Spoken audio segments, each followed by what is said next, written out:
Bonjour.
bonjour à tous et bienvenue du coup sur ce nouveau webinaire organisé par Incentive sur le thème du challenge commercial, les clés de la réussite.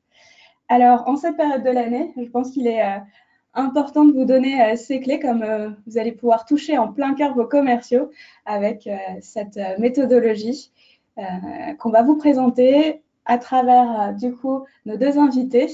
Donc, j'ai la chance d'être accompagnée aujourd'hui par Virginie Rondier.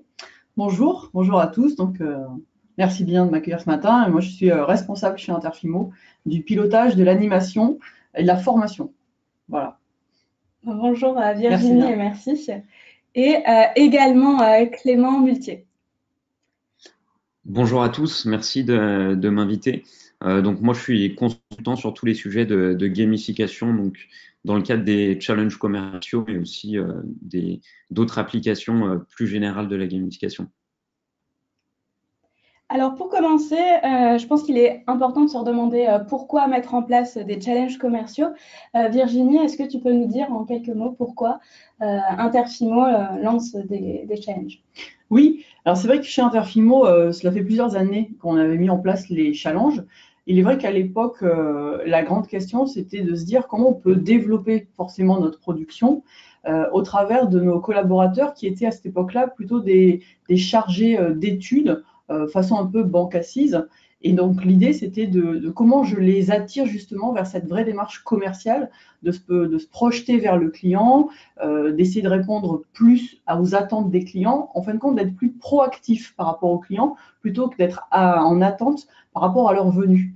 Et donc il est vrai que pour faire passer ces collaborateurs vers vraiment le sentiment d'être à nouveau un vrai commercial terrain, il nous est apparu que la dynamique des challenges permettait justement de pouvoir les attirer vers ça. Donc, on avait décidé à l'époque voilà, de créer des challenges. Alors, ça a été plutôt simple, avec quelques indicateurs business du quotidien. Et puis après, au fur et à mesure, ces challenges ont évolué. C'est vrai qu'en particulier, sur les 2 dernières années, on a fait beaucoup d'évolutions avec l'accompagnement de la plateforme Incentive par rapport aux attentes et aux remontées qu'ils nous ont fait. Par contre, clairement, on a vu, on va dire sur les 10 dernières années écoulées, en particulier sur les 3 dernières années, que le fait de mettre en place ces challenges leur donnait une envie, quelque part par là, d'aller un peu plus loin que les simples objectifs chiffrés qu'ils recevaient un peu en début d'année.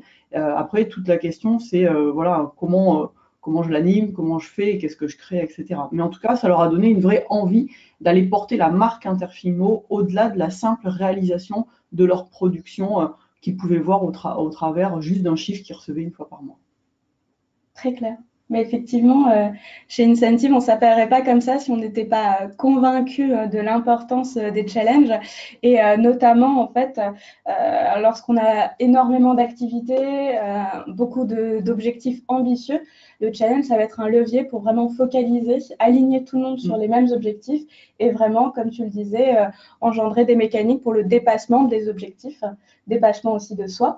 Et notamment, on est convaincu que lorsqu'on va avoir un lancement de CRM, on va avoir un lancement d'un nouveau produit, des activités au quotidien, le manager sur le terrain va vraiment pouvoir utiliser le challenge comme un levier pour les accompagner sur ces différentes activités, pour les orienter. Donc, vraiment un outil du management. Du coup, Clément, est-ce que tu peux nous expliquer comment faire des challenges un vrai outil de management? Alors, du coup, moi, je rejoins assez ce que vous venez de dire, en fait, notamment sur le fait que je pense qu'il ne faut pas, en gamification, se concentrer uniquement sur l'aspect chiffré et surtout, en fait, le résultat chiffré. Bien sûr, c'est notre objectif, mais derrière, le vrai objectif pour le collaborateur, je pense, c'est d'abord d'augmenter ses chiffres, mais sur toutes les petites actions qu'il va faire et qui vont bien permettre ensuite de relever le résultat final. Donc ça, je pense que c'est une première chose qui est super importante à avoir en tête en termes d'outils de management. Donc de ça, pour moi, il y a trois choses qui découlent. C'est l'aspect à long terme, parce que c'est vrai que quand on pense challenge, on on peut avoir l'impression que c'est uniquement événementiel. En fait, je pense que c'est vraiment un accompagnement à long terme, tout au long en fait, au jour le jour, à long terme et au jour le jour. Donc cet aspect long terme, c'est très important. C'est ce qui permet aussi de donner la vision des objectifs. Ensuite, sur cette trame long terme, je rajouterais un aspect événementiel pour casser la routine. Donc c'est là où le challenge vient vraiment entrer en ligne de compte. Et puis enfin, la dernière chose, je pense qu'on en reparlera, notamment par rapport aux écueils que peuvent avoir les challenges, c'est l'aspect vraiment coaching qui, pour moi, en fait, la gamification apporte un aspect serviciel à une solution. Et cet aspect serviciel, c'est souvent du coaching, de l'accompagnement. Donc voilà, pour moi, c'est ces 3 points: long terme, casser la routine et ne pas oublier le côté coaching. C'est vraiment des points fondamentaux pour les challenges commerciaux, mais aussi de manière générale pour l'engagement, que ce soit avec des collaborateurs, que ce soit avec des utilisateurs, des citoyens, tout ce qu'on veut. L'engagement, ça découle vraiment de ça.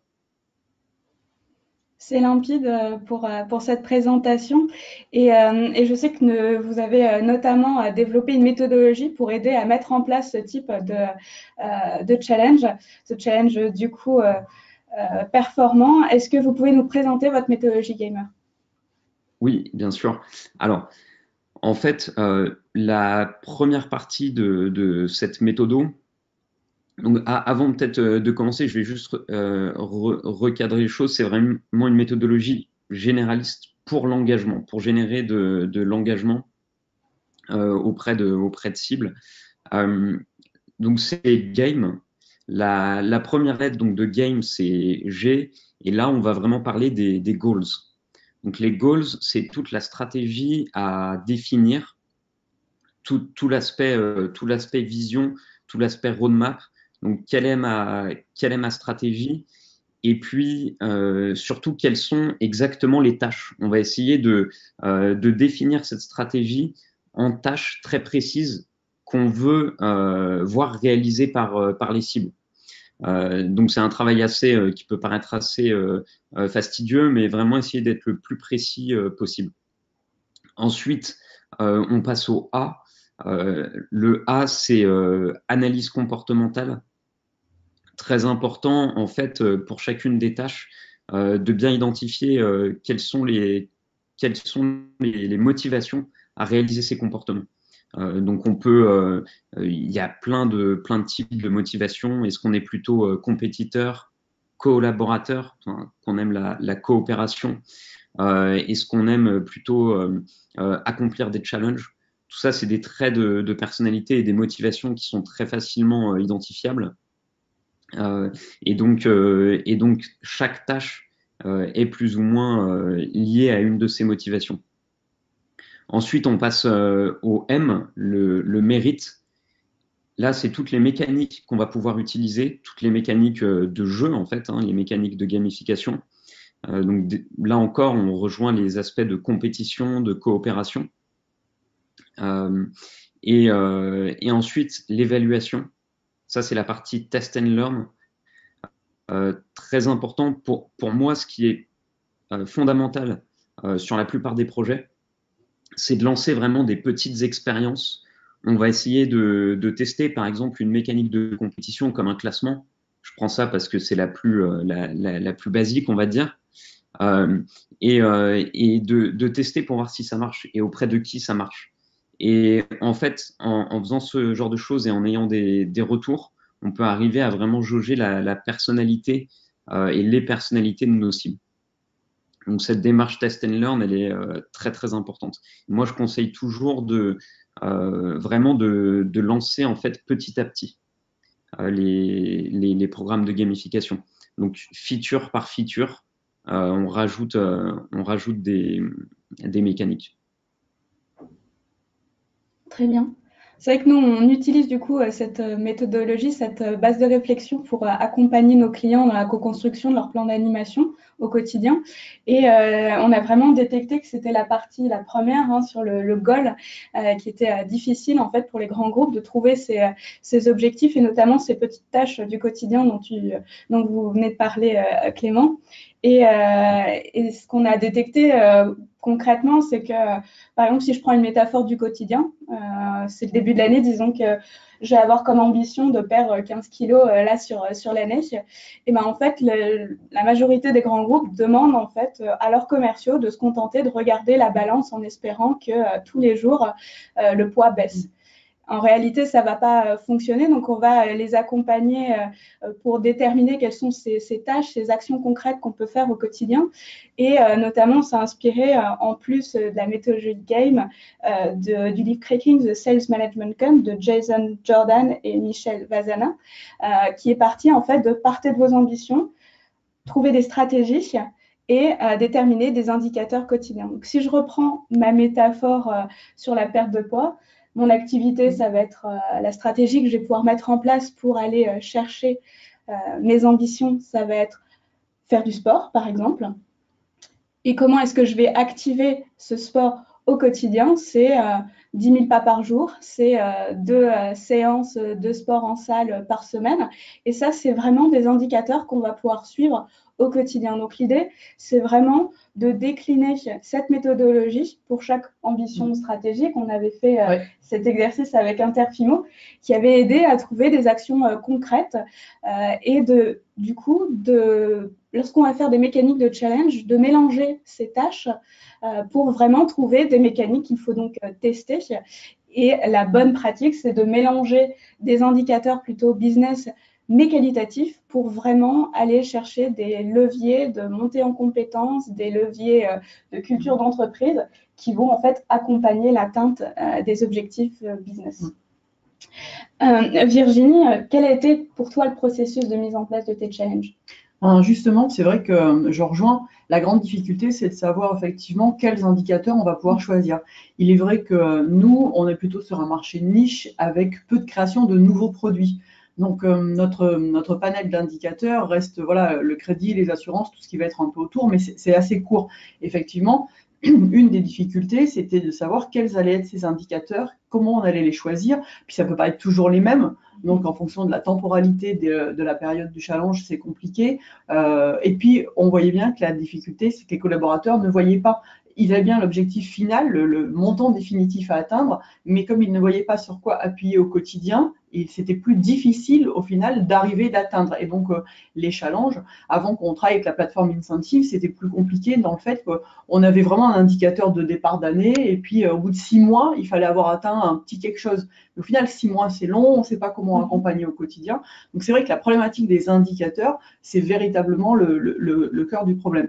Après, on avait aussi une problématique quand on a construit les challenges, c'était de savoir si on les fait individuels ou collectifs. C'est vrai qu'on peut avoir des gens plus ou moins impliqués dans une notion d'équipe. Il y a toujours une notion d'équipe régionale assez importante chez Interfimo. On voyait que la notion était quand même importante pour eux d'appartenir à une cellule, d'appartenir à une équipe. Mais forcément, on ne peut pas animer une équipe comme on anime aussi quotidiennement, individuellement des collaborateurs. Donc, il est vrai que chaque fois qu'on a essayé de construire des challenges, on avait cette difficulté. Donc, on a bien vu avec la plateforme qu'on pouvait très bien alterner justement. Et on a le sentiment, dans les 2 dernières années avec les animations, en particulier celles qu'on a fait cette année, le fait d'avoir des périodes plus courtes, de pouvoir donc alterner collectif et individuel, donc de toucher plus de gens en fonction de leur sensibilité propre, parce qu'il ne faut pas oublier ça, et donc de pouvoir les faire travailler donc, sur des indicateurs plus précis, mais de niveau groupe ou de niveau individuel. Ensuite, la difficulté qui vient après, c'est les typologies de récompenses. On en reparlera, mais c'est vrai que la typologie de récompense, c'est une problématique parce que effectivement, donc, en fonction des niveaux de rémunération dans chaque entreprise, bien sûr, un montant d'argent reste toujours une somme importante, mais les gens n'ont pas les mêmes attentes par rapport à ça, et ça forcément, ça déclenche pas les mêmes envies quelque part par là. Et puis quand on est sur des indicateurs un peu standards, ils se disent de toute façon, ça c'est mon job du quotidien. donc je vais avoir ma rémunération, j'ai ma petite prime à côté. Est-ce que je vais vraiment aller chercher cette petite prime complémentaire ou ce petit cadeau? Donc, il est vrai que de trouver le bon fonctionnement, c'est un peu difficile. Et en plus, en tout cas pour la vision entreprise, c'est de se dire, bon, OK, on a réfléchi, nous, tout ça en centrale, mais comment c'est perçu par les collaborateurs? Parce qu'il ne faudrait pas d'avoir un effet inverse attendu par le challenge, c'est-à-dire quelque part par là, de les démotiver parce qu'ils auraient le sentiment qu'on les oblige à faire quelque chose pour aller produire plus. Donc, c'est vrai que le sentiment de ce qu'ils en attendent, de quelles sont les approches. Voilà, c'est une vraie réflexion qu'on a dans la création du process challenge. Il ne faut pas oublier qu'on a des gens d'ancienneté différentes dans l'entreprise et de générations de plus en plus différentes dans l'entreprise. Et ils n'ont pas du tout les mêmes attentes dans la création de ces challenges. Donc voilà, c'est une vraie réflexion qu'on a. Et sur cette année, on en reparlera un petit peu après, mais sur cette année, voilà, les animations qu'on a créées avec la plateforme nous permettent justement d'avoir toute cette réflexion et toute cette vision dans la création d'un challenge. Donc, tu parles pas mal de difficultés. On a beaucoup en fait de pièges à éviter lorsqu'on met en place ces challenges. Est-ce que Clément, tu peux repasser sur les différents pièges qu'on peut détecter? Et notamment, je pense à l'écueil de l'infantilisation qui revient souvent pour les challenges. Oui.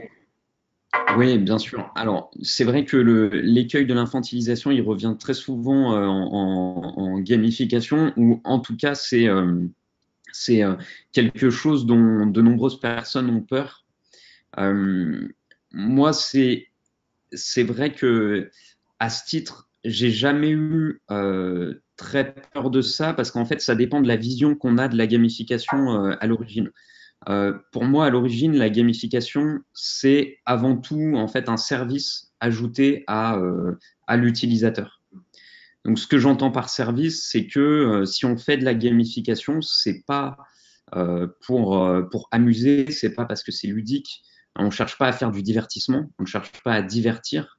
Ce qu'on cherche avant tout, c'est accompagner l'utilisateur vers son objectif. Et je pense que depuis le début, on a parlé de ça, que ce soit pour les objectifs commerciaux, mais aussi, c'est l'exemple que vous donniez, même sur la perte de poids, par exemple. Avant tout, ce qu'on cherche à faire, c'est accompagner l'utilisateur. Donc, s'il n'y a pas cette dimension servicielle, pour moi, la gamification ne fonctionnera de toute façon pas. Et une fois cela dit, je pense que l'utilisateur est très capable de percevoir si justement le programme de gamification il est utile pour l'accompagner vers son objectif ou s'il ne l'est pas. Donc, ce que j'ai envie de dire, c'est que si on fait les choses, disons sérieusement, et un peu avec le cœur, en ayant vraiment pour objectif de finalement d'atteindre nos objectifs, et d'aider les collaborateurs à le faire, et ben ça va fonctionner tout seul. Donc déjà il y a ce principe-là. Après, bien sûr, il y a des choses auxquelles on peut faire attention. On en a un peu parlé. Par exemple, la compétition, c'est quelque chose pour lequel dont il faut faire très attention, parce que la compétition, toutes les études de psychologie sociale le montrent, ça dégrade la coopération. Mais attention, ça ne veut pas dire qu'on peut pas l'utiliser, parce que ça augmente effectivement la performance. Et puis, si elle est bien faite, on peut vraiment minimiser ce côté dégradation de la coopération et de l'ambiance. Donc, il faut faire attention, mais il y a des choses pour y remédier. Ensuite, autre élément pour l'infantilisation, bien sûr, ça va tout simplement être le wording, l'environnement même graphique qu'on va proposer aux collaborateurs. C'est des choses toutes bêtes, mais parfois on peut voir des choses qui sont vraiment très très ludiques, qui vont correspondre dans certaines entreprises et puis qui seront pas forcément pertinentes dans d'autres. Donc ça, c'est un levier tout bête qui peut vraiment mettre le curseur sur du plus ou moins ludique. Et enfin, la dernière chose aussi sur l'infantilisation que je voulais dire, ça rejoint un peu le wording, mais c'est les aspects événementiels. plus on va chercher à créer en fait un événement, plus ça peut en effet être efficace parce qu'on arrive sur un aspect one-shot ponctuel à créer de l'engouement. Mais il y a nécessairement un côté un peu plus fun qui s'en dégage. Et qui dit fun dit aussi potentiellement une perception infantilisante de la part de la cible. Donc ça, c'est des choses auxquelles il faut faire attention aussi. On parle en fait beaucoup de la perception de l'intérêt que va avoir le terrain de ce challenge, de comprendre pourquoi est-ce qu'on a mis en place ce challenge. C'est vrai que la communication qu'on peut avoir, l'animation autour du challenge est vraiment essentielle. Au final, vous pouvez avoir les meilleures mécaniques, les meilleurs indicateurs. Si vous ne le présentez pas bien au terrain, il ne sera pas accepté et du coup, il ne sera pas suivi et le résultat ne suivra pas. Donc, effectivement, nous, on est vraiment... on est persuadé qu'avec juste la communication autour du challenge, avec son animation au quotidien, notamment à travers les managers de terrain, on va pouvoir transformer en fait ces points d'attention en facteurs clés de réussite. On parlait du fun, de l'habillage graphique. C'est vrai que ça va aider, accompagner, à créer une dynamique différente autour du challenge. Et finalement, plutôt que d'aller juste sur l'atteinte de son objectif, qui peut être un peu une activité solitaire, on va plutôt avancer en groupe dans une bonne ambiance où on va savoir qu'on va tous courir ensemble dans la même direction. Et on est l'importance du dialogue, du coup, de cette transparence sur pourquoi est-ce qu'on met en place ce challenge, pourquoi telle mécanique, ça va aider. Et donc, moi, je pense que vraiment, là, la gamification, mais également le digital qui va accompagner cette gamification, va pouvoir donner de la lisibilité, en fait, aux mécaniques de challenge pour les aider à comprendre ce qu'ils doivent faire. Par exemple, on avait mis en place des choses assez simples, de se dire un rendez-vous égale 10 points, une signature électronique égale 5 points, des choses très simples, de se dire, voilà, j'ai autant, j'obtiens tant. Donc, donner de la lisibilité, de la compréhension à ces mécaniques. Et finalement, on va avoir l'effet inverse de l'infantilisation parce que ça va engendrer finalement de la responsabilité par rapport à ces indicateurs. Puisque si c'est aussi simple de savoir que je vais faire ça, j'obtiens ça, juste cette simplicité d'action va responsabiliser l'ensemble et va aussi aligner finalement son manager et le commercial dans la même direction. Est-ce que justement, Virginie, tu peux nous parler de la perception du terrain, comment tu as pu vivre en tant que manager, parce qu'avant tu étais du coup responsable génial pour Interfimo et maintenant en tant qu'administrateur de ce type d'événement. Alors, effectivement, je rejoins complètement ce que tu viens d'indiquer, parce qu'on voyait bien au travers des challenges chez Interfimo que la première et la grande difficulté, c'était la compréhension des indicateurs et c'était la lisibilité. Effectivement, le fait de recevoir un fichier Excel le mois qui suit le mois de production, où ça indique que globalement vous êtes à 20% de 5 indicateurs, mais dont on n'avait pas vraiment, on ne savait pas vraiment comment ils étaient calculés, basés sur un ratio, lui-même mélanger un ratio, lui-même pourcentage, etc. Souvent, on voyait bien que les collaborateurs, ils ne savaient pas où ils en étaient, et résultat, on n'avait pas beaucoup de production en plus. On avait plutôt voilà, une belle réussite, mais ça apportait pas, en tout cas, ils n'étaient pas impliqués dans le challenge. Souvent, ils ne demandaient même pas la règle. Et on voyait bien que les managers, et moi je faisais partie de ces managers-là, on n'avait pas le sentiment de pouvoir faire quelque chose au travers de ce challenge. En fait, on subissait le challenge qui nous était donné et on ne savait pas comment au quotidien l'accompagner, accompagner les collaborateurs en disant mais si, regardez, on n'est pas loin, on peut faire ça en plus, tiens, fais juste ça ou fais juste ça, et ça va nous permettre, que ce soit au niveau d'équipe ou au niveau individuel, de passer à autre chose, d'aller chercher le petit plus complémentaire. Et donc, en fin de compte, on s'aperçoit qu'il n'y avait pas cette animation du quotidien.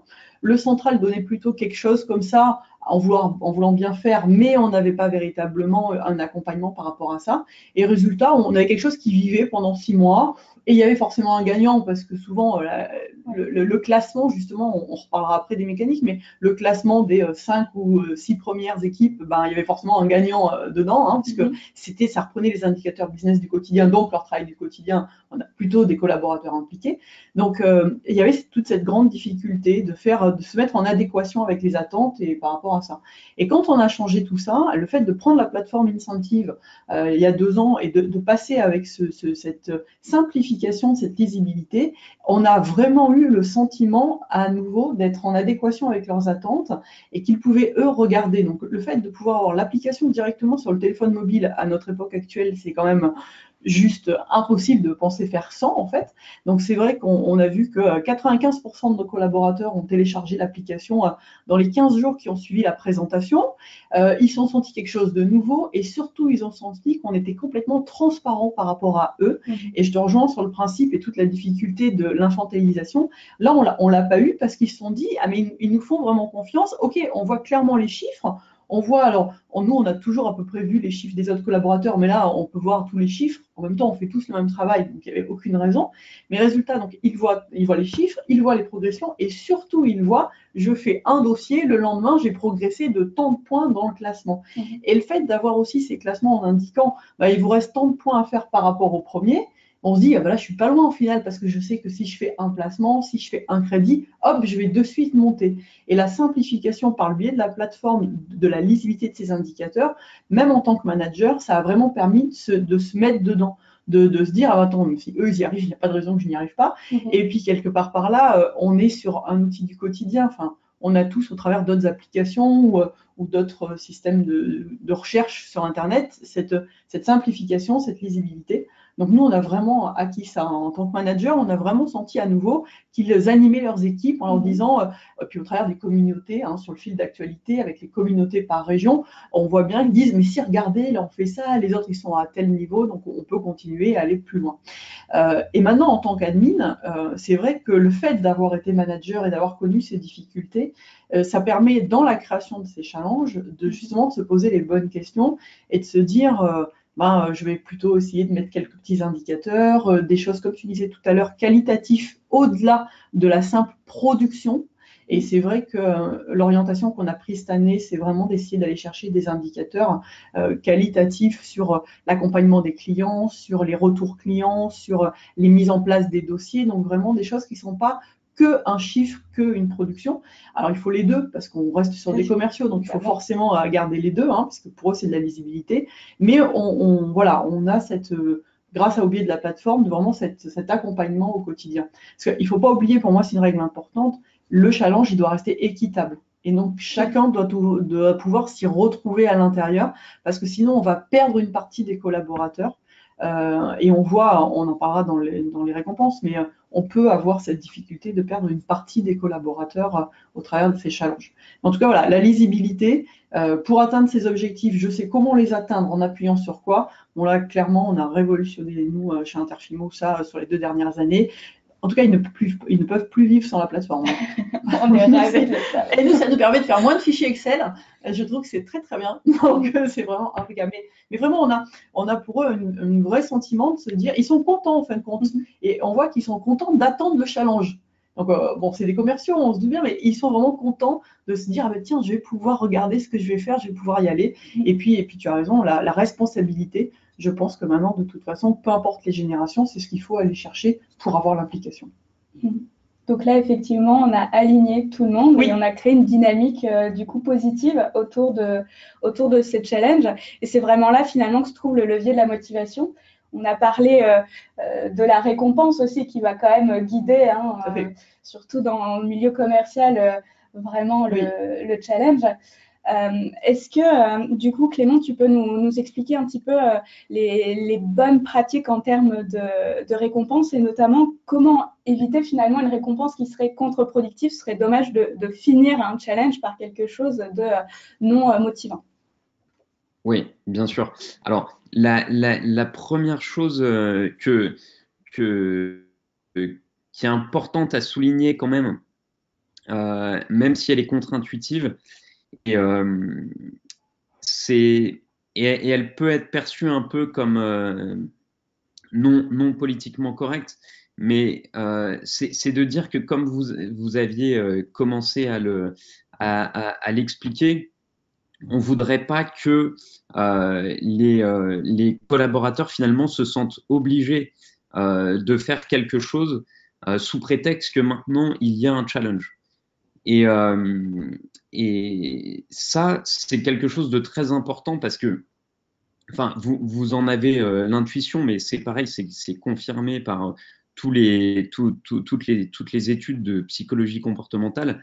Euh, c'est le fait que à partir du moment où on faisait quelque chose, on avait une activité, on réalisait des tâches, etc., sans challenge, et qu'on le faisait vraiment avec une motivation, ce qu'on appelle une motivation intrinsèque, et que à partir du moment où on nous rajoute un challenge ou une récompense, en fait, on va observer une diminution de la motivation intrinsèque. Donc, quand on arrive là, a priori, on se dit bon, c'est pas c'est pas cool pour la gamification. Euh, le fait est que des niveaux de motivation intrinsèque très importants de base à l'origine, c'est plutôt assez rare. Donc, en fait, dans un premier temps, ce à quoi il va falloir faire très attention quand on fait un programme de gamification, c'est de faire en sorte qu'on rajoute des récompenses qu'on appelle des récompenses internes, qui viennent augmenter la motivation intrinsèque. Et ces récompenses internes, elles sont pas forcément liées à des vraies récompenses, des vraies rétributions supplémentaires, mais elles sont avant tout liées au feedback. Donc en fait, c'est quelque part la première bonne nouvelle qu'on a ici, c'est qu'un simple feedback, un classement, c'est un feedback, par exemple. Une barre de progression, c'est un feedback. Le fait de pouvoir constater qu'on a augmenté sa progression, qu'on a augmenté ses points parce qu'on avait fait quelque chose, c'est un feedback aussi. Donc en fait, les premières des récompenses, et sincèrement, pour moi, ce sont les récompenses qui augmentent le plus la motivation. Elles sont pas forcément, enfin, elles sont pas liées à des vraies choses, à des vraies récompenses tangibles et monétaires, mais elles sont liées avant tout au fait de venir sur l'application et de voir que les chiffres, ils ont bougé. Et, et, et ça, en fait, c'est vraiment le truc le plus important avec la gamification. Donc, une fois cela dit, après, moi, si je donne vraiment mon avis sur les récompenses, je pense que quand on parle de récompenses tangibles, il y a une seule vraie récompense en gamification, c'est la récompense qui est suffisamment importante pour qu'elle soit perçue comme significative par l'utilisateur. Donc après, le curseur de significatif, vous l'aviez déjà évoqué, il est un peu personnel, ça va dépendre des gens. Donc il faut arriver à trouver le bon curseur. Mais derrière, enfin, on peut faire ce qu'on veut avec.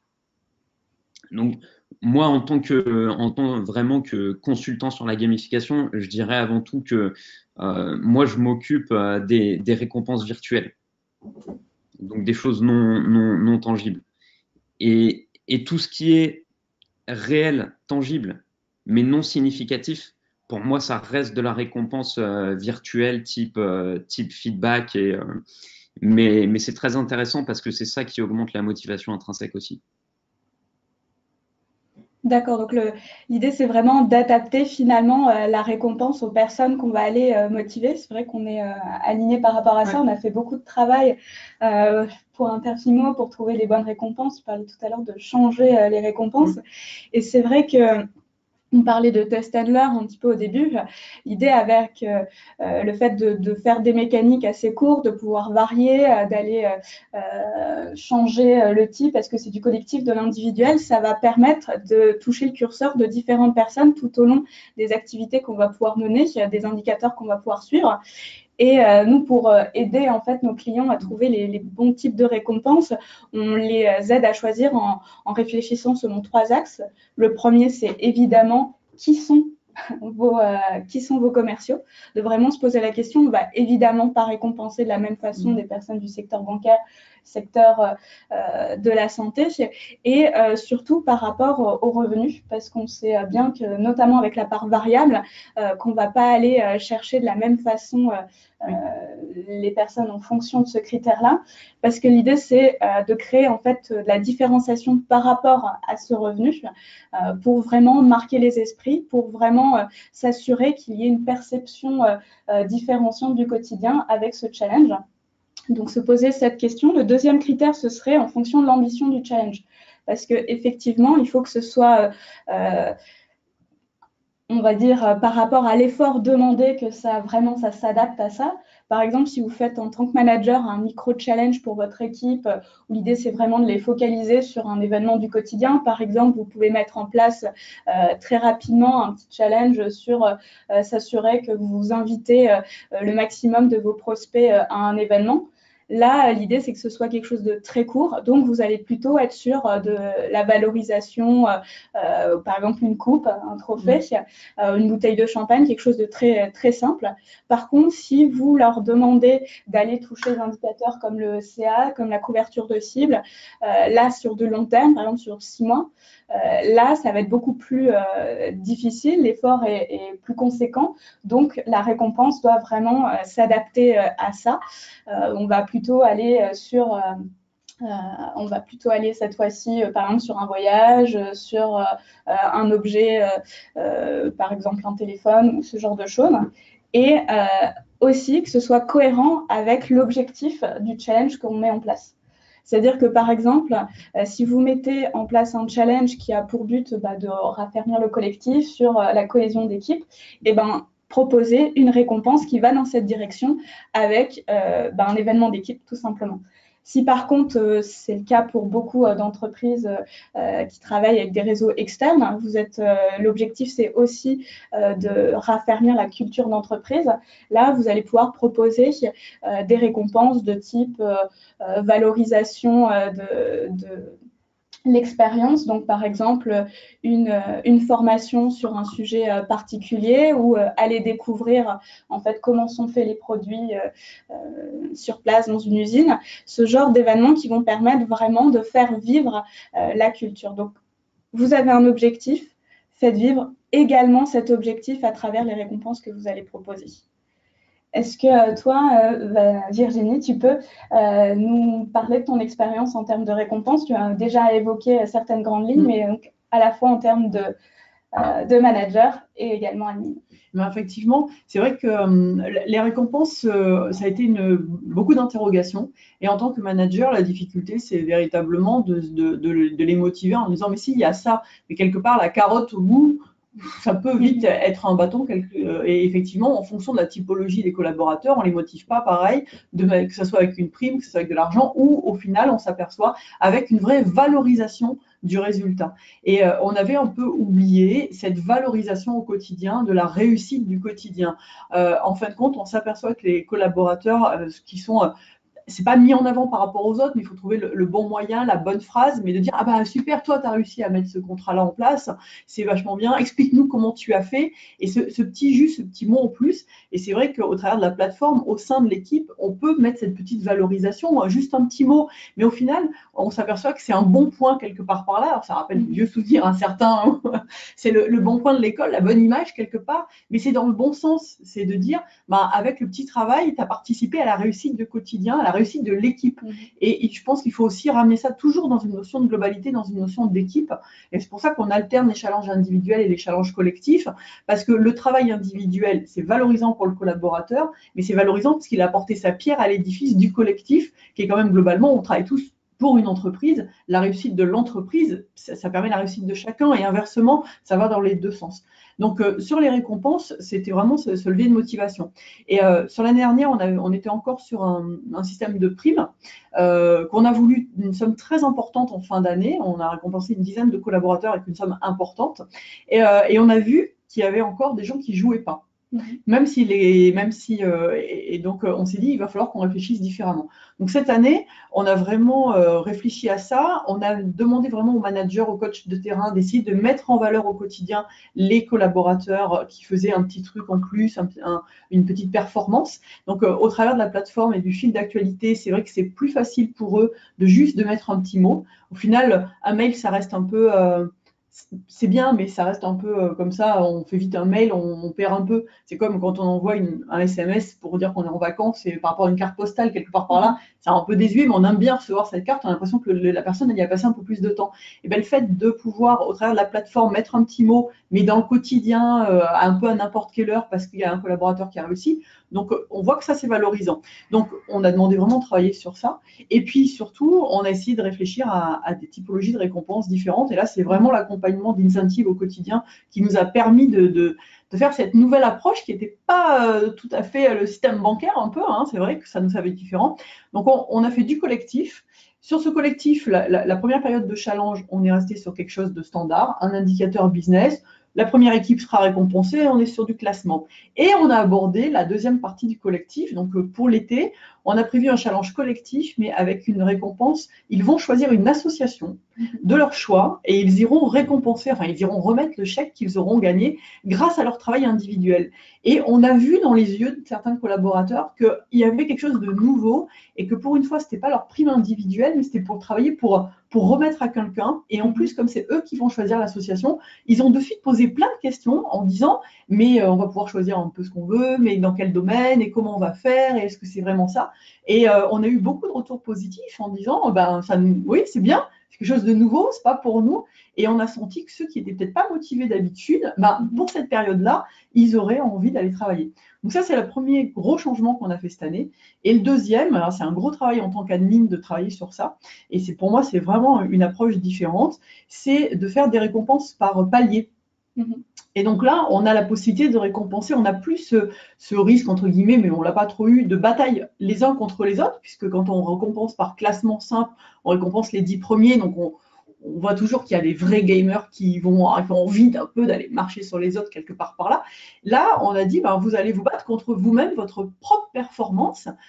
Et c'est vrai que comme on est sur un marché de niche où on a plutôt la réalisation des objectifs qui est faite par nos collaborateurs parce qu'ils ont une vraie implication au quotidien, on s'est dit, là, vous allez justement, grâce à votre implication du quotidien, vous faites un premier palier de réussite, vous avez un premier cadeau, vous faites un deuxième palier de réussite, vous avez un deuxième cadeau, et puis la valeur des cadeaux va monter au fur et à mesure.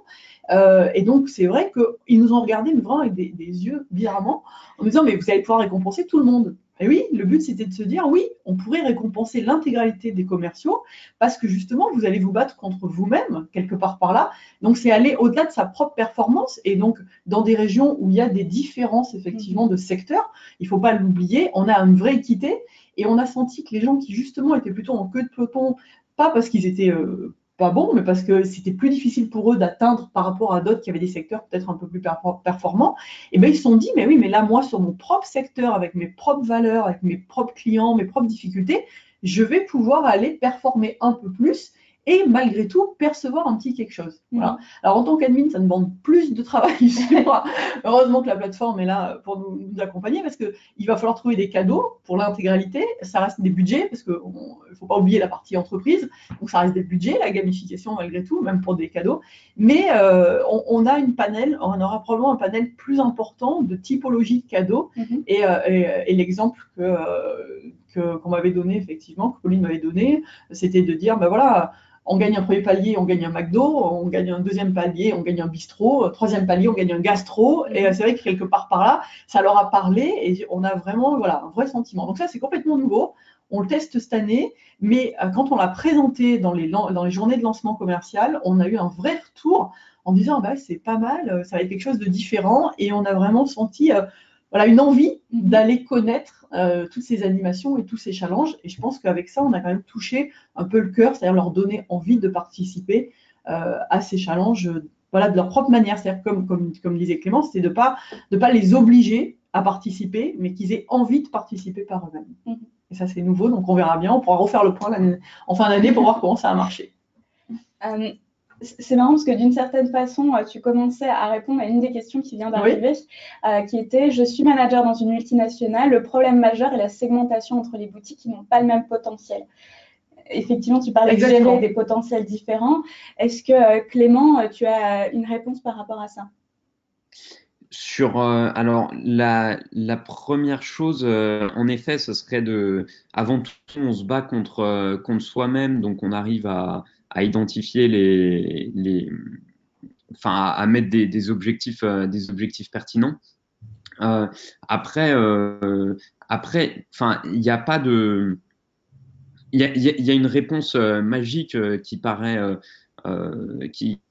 peut paraître simpliste, mais qui est la réalité et qui est utilisée dans tous les domaines du jeu ou du sport. C'est tout simplement de partir avec des handicaps. C'est des choses qui se font très bien. Moi, enfin, pour tout ce genre de situation, je pense qu'il ne faut pas hésiter à simplement faire des calculs, hein, faire des pourcentages, et après, de toute façon, c'est indolore pour l'utilisateur. C'est-à-dire que il le sait, mais il n'y a pas besoin de lui rappeler à chaque fois comment on a fait les calculs. On se met d'accord sur la manière de calculer dès le début, et ensuite on donne on calcule la formule et on donne le résultat. Je pense pas que ce soit, enfin, en fait, ça me choque pas. Faut juste calculer. En termes de calcul, il y a effectivement des mécaniques qui peuvent être mises en place. Par exemple, une mécanique qu'on a pu développer avec certains clients qui avaient également cette même problématique, c'était sur une même mécanique, en fait, par exemple une mécanique de palier, de segmenter en fait le palier en fonction des potentiels. De se dire que si vous êtes entre 0, je vais dire des chiffres au hasard, hein, entre 0 et 25, on va avoir un classement, un palier pour vous, sur exactement les mêmes indicateurs, exactement la même ambition. Si vous êtes entre 25 et 50, ce sera la même chose, mais cette fois-ci avec des paliers différents. Donc vraiment d'adapter avec ce calcul en fonction du périmètre dans lequel vous êtes. Ce qui peut aussi être intéressant, c'est créer, plutôt que d'être sur de la valeur absolue, d'atteinte d'objectifs, d'être sur de la progression. De se dire qu'on peut en fait aller chercher le peloton, notamment sur de la progression, une progression qui peut être absolue, un delta, hein, qu'on va calculer, et vraiment encourager les gens à faire juste, d'être finalement de la même façon en compétition avec soi-même, de faire mieux que sa performance passée.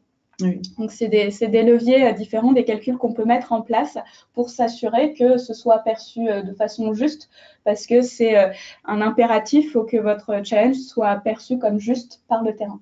Il faut absolument. Ça, pour moi, c'est vraiment la règle. Il faut que ça soit perçu le plus équitable possible, le plus juste. Et c'est vrai que souvent, en tant que constructeur de challenge, on se posait plein de questions métaphysiques, mais probablement pas les bonnes. Et je pense que maintenant, il faut repartir comme sur une feuille blanche, essayer de se dire qu'est-ce qu'on veut mettre en avant. Et il y a un vrai travail qui est fait en amont avec l'accompagnement de la plateforme, parce que c'est de se dire, voilà, qu'est-ce que je veux mettre en avant, comment j'y arrive.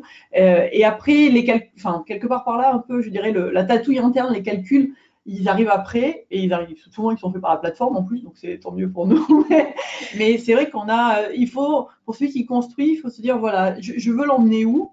Il faut réfléchir à ces difficultés. Voilà, je mets une colonne de difficultés, je mets une colonne, je veux les emmener où, et je vois ce qui fonctionne ou pas.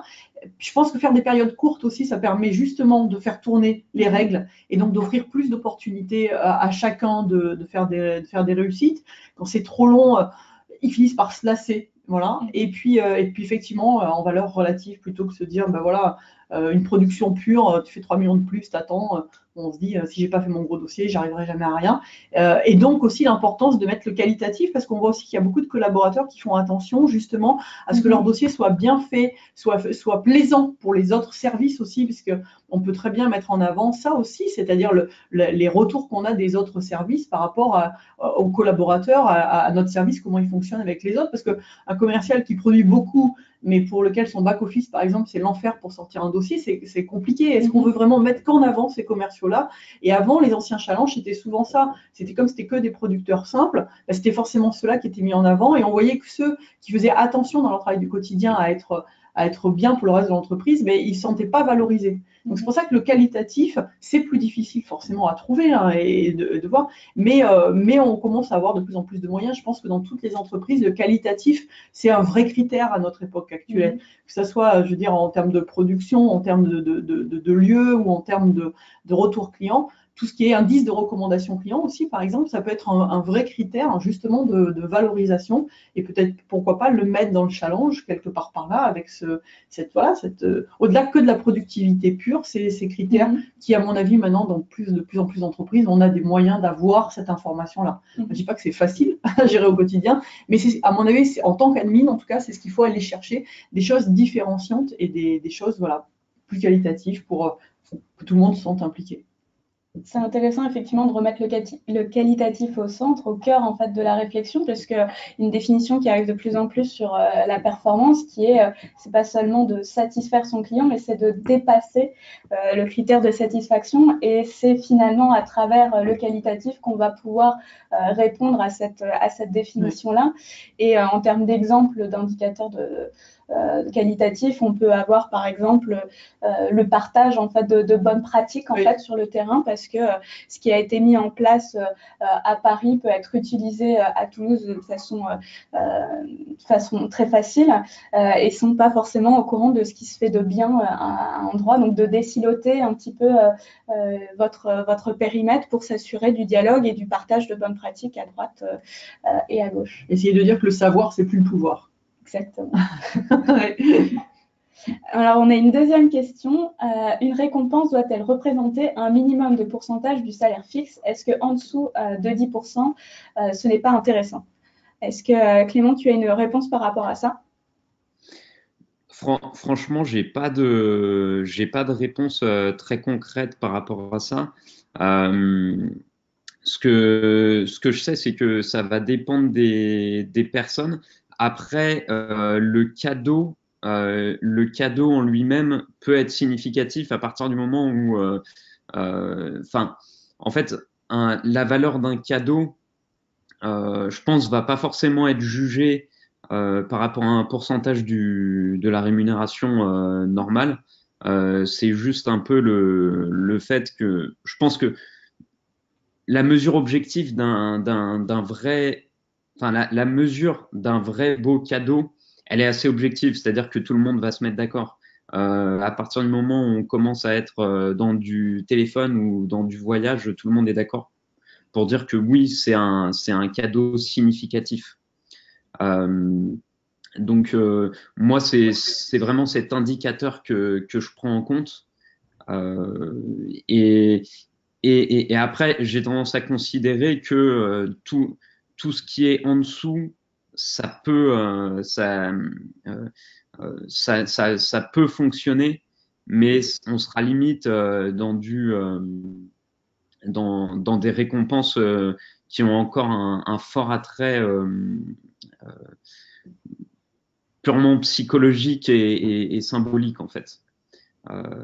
Et qui, encore une fois, je le dis, c'est très bien. Enfin, moi, je pense que c'est vraiment ça qu'il faut réussir à optimiser. Parce que un cadeau significatif, ça reste un cadeau dont on sait que ça va motiver. Ça va motiver parce que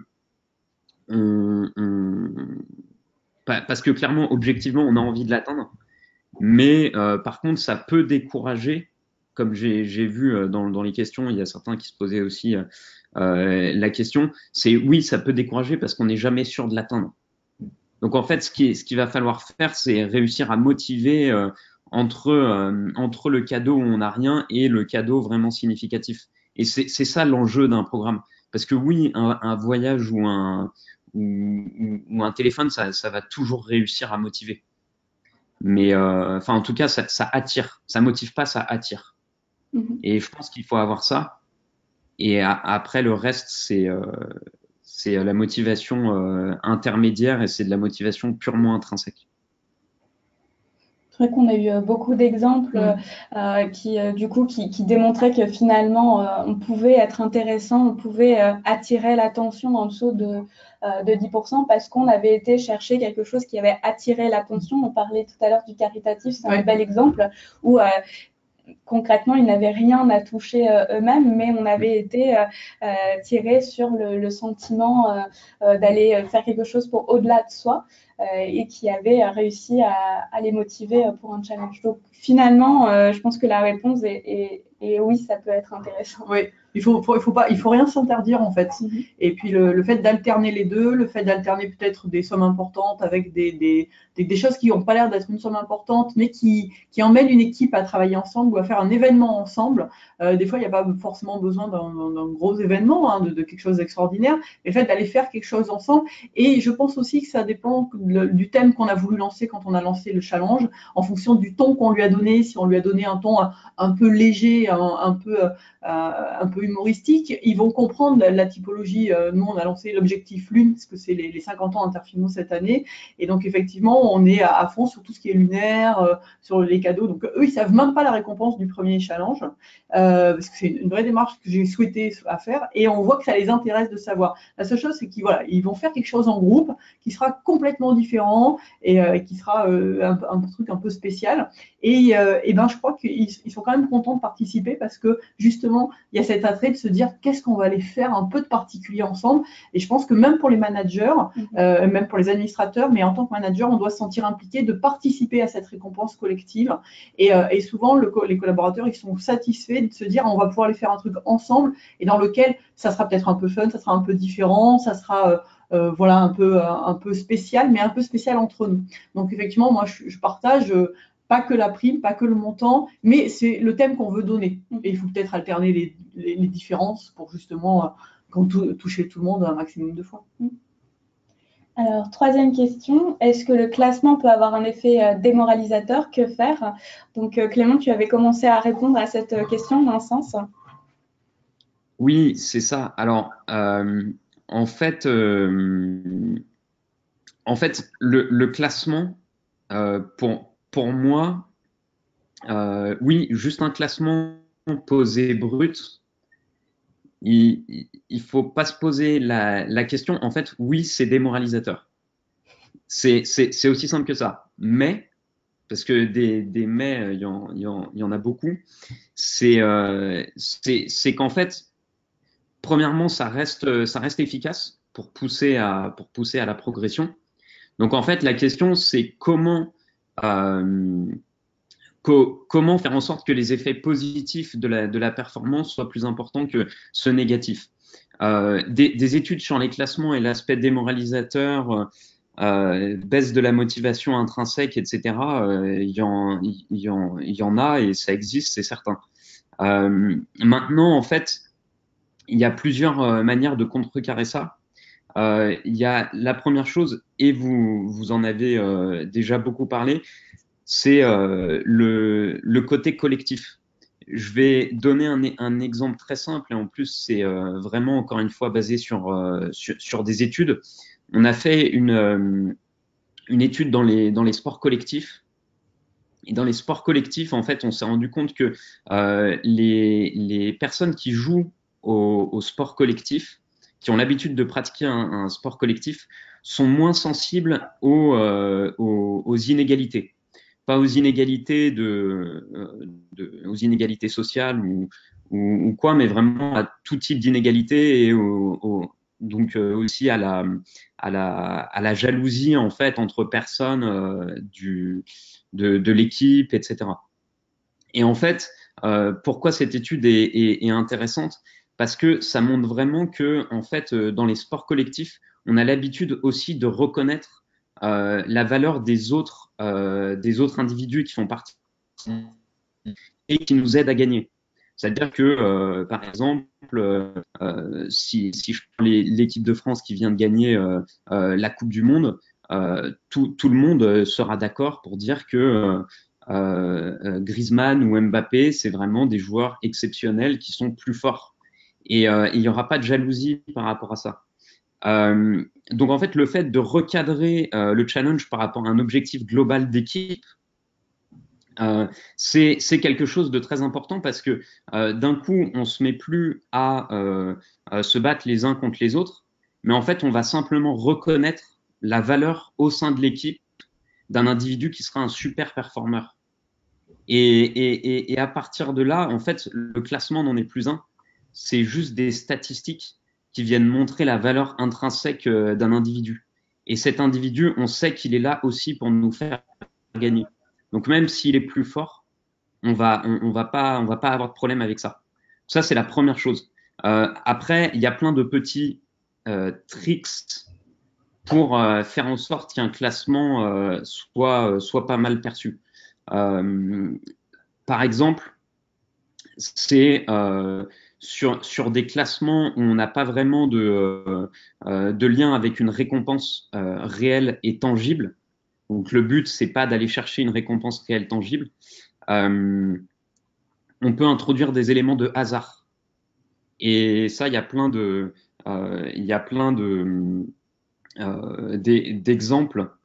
il y a plein d'expériences qui montrent que si on introduit des éléments de hasard, on va avoir un engagement à plus long terme. C'est-à-dire que le premier, il sera premier, mais il sera premier aussi parce qu'il a eu un peu de chance. Et pareil, le dernier, il sera dernier parce qu'il a eu un peu de malchance. Mais dans tous les cas, il n'y a pas le côté où ça nous prend à l'ego de dire on est dernier parce qu'on est mauvais. Donc ça, c'est le genre de petites astuces qui peuvent être mises en place, mais il y en a plein d'autres, la diversité des classements, etc. Donc moi, c'est comme ça en général qu'on s'attaque à ce genre de problématiques.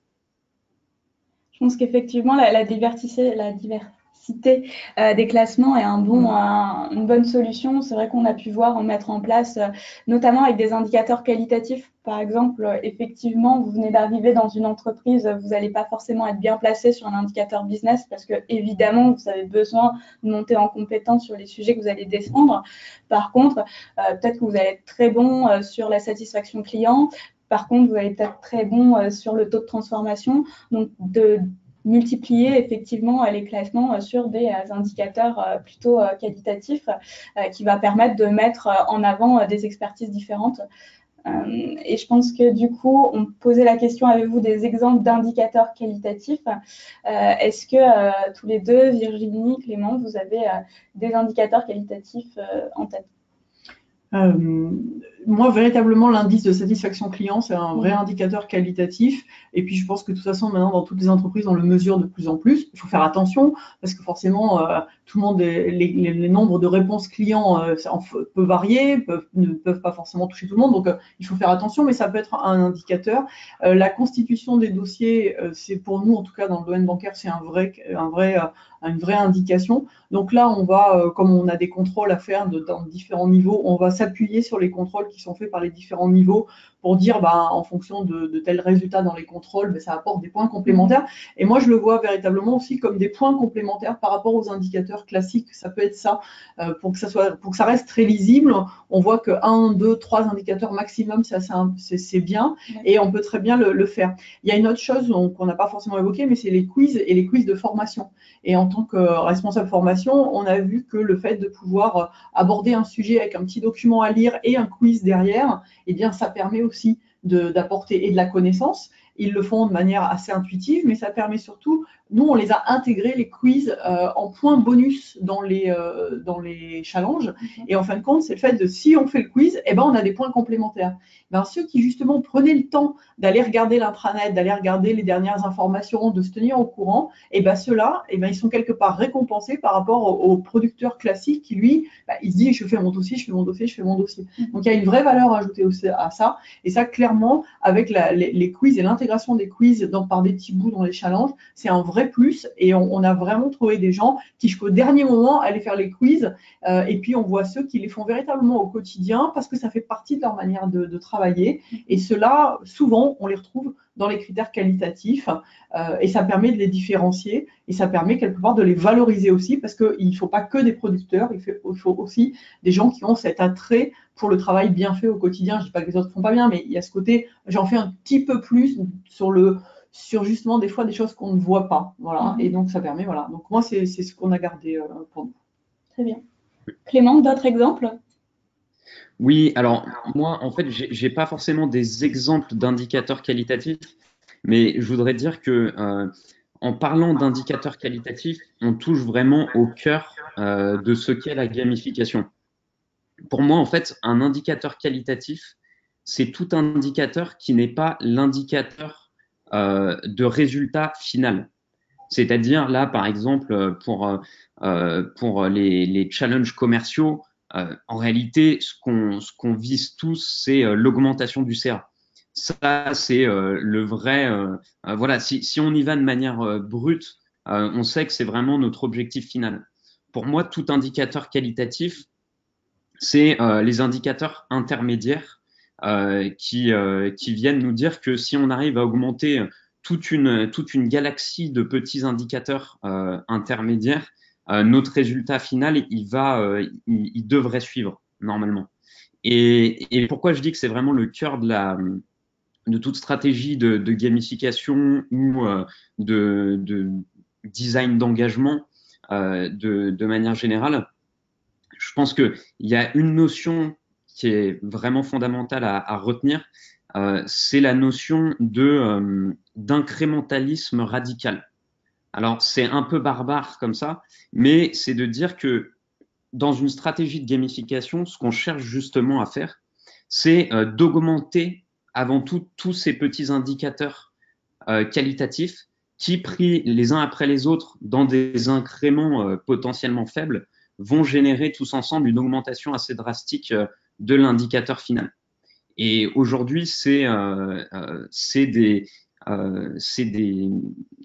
techniques, une manière de faire, une stratégie qui est utilisée de partout à chaque fois qu'on cherche à générer du changement. Donc là, bien sûr, on parle en interne dans les entreprises, dans le management, mais c'est des choses qui sont utilisées en politique publique, c'est des choses qui sont utilisées dans le sport. Donc l'idée, c'est vraiment de chercher justement tous ces indicateurs qualitatifs et de les augmenter par des petites mécaniques de jeu dont on vient de parler tout au long du webinaire. C'est vrai qu'une façon de faire du coup pour identifier ces indicateurs de qualité, parce que c'est souvent la grande difficulté, une façon de faire, c'est par exemple d'inviter l'un de vos top performers et de peler l'oignon d'une certaine façon avec lui, de voir pour arriver à ce taux de performance, quelles sont les différentes actions que tu as fait et d'identifier comme ça avec différents collaborateurs les actions qualitatives qu'il a menées. Donc effectivement, la satisfaction client, les rendez-vous, les méthodes de rendez-vous qu'il a pu mettre en place vont découler en fait de cette astuce pour trouver vos indicateurs qualitatifs. Alors, dernière question. Sur la durée, les commerciaux qui gagnent sont-ils toujours les mêmes? Alors, chez nous, globalement, jusqu'à présent, c'était un peu le cas.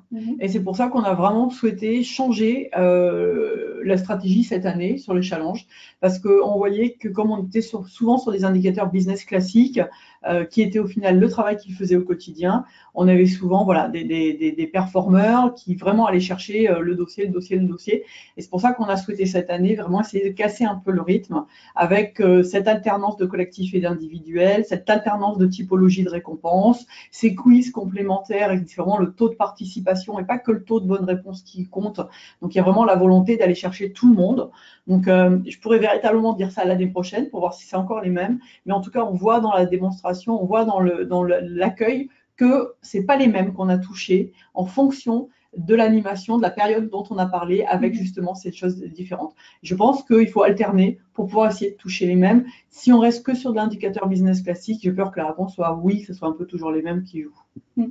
C'est vrai que ça, c'est souvent une habitude qu'on a une fois qu'une mécanique de challenge marche, en fait, on la répète et c'est finalement tout ce qu'il faut pas faire. Il faut plutôt aller varier, en fait, à la fois les mécaniques et aussi les indicateurs, plutôt d'adapter au calendrier, adapter aussi aux personnes qu'on va avoir en face. Et ça va être une façon de varier, en fait, les gagnants. Oui. Est-ce que Clément, tu as une autre réponse par rapport à ça? Ouais, moi, en fait, c'est juste pour dire une petite astuce pour arriver à savoir si on est dans les clous de ce point de vue-là, dans le design de notre programme.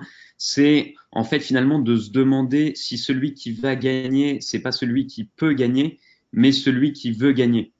L'idée, c'est que si tout le monde, si tout le monde veut gagner dans l'équipe, normalement, tout le monde devrait pouvoir gagner.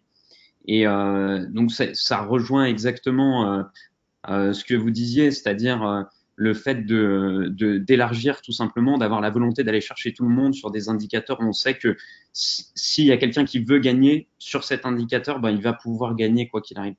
Juste une petite question, une petite gymnastique pour faciliter le raisonnement. Très bien. Donc, notre webinaire touche à sa fin. Je vous remercie tous les deux, Clément et Virginie, pour votre participation. Merci beaucoup. La richesse de nos Merci échanges. beaucoup. Merci à vous et à bientôt. Merci. Du coup, Au revoir. Au revoir.